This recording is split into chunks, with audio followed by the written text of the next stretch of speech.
রাজধানীতে চড়া দামে বিক্রি হচ্ছে সব ধরনের চাল। আমদানির চাল বাজারে ঢুকলেও খুব বেশি প্রভাব নেই দামে। বিক্রেতারা বলছেন গেল সপ্তাহের দামেই বিক্রি হচ্ছে চাল।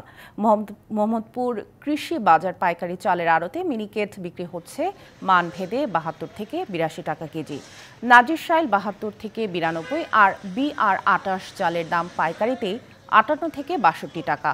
পাইকারি পর্যায়ে মোটা গুটি চাল ৫২ আর পাইজাম চালের দাম ৫৮ থেকে ৬০ টাকা কেজি।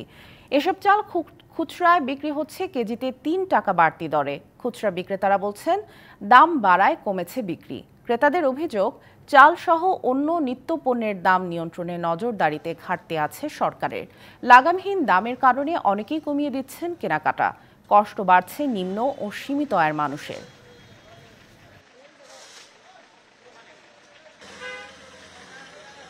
৫৫ টাকার চাল ৬৫ টাকা, তারপর নাজির চাল ৭০ থেকে ৮০ টাকা।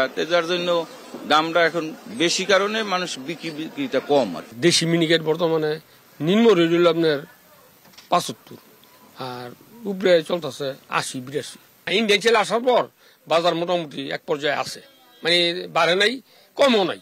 যারা বড় বড় দোকানদার তারা মনে করতেছে বাজার হয়তো আমরাও কেনাকাটা অনেক কমায়া দিচ্ছি, বুঝতেছি না বাজার কি হবে।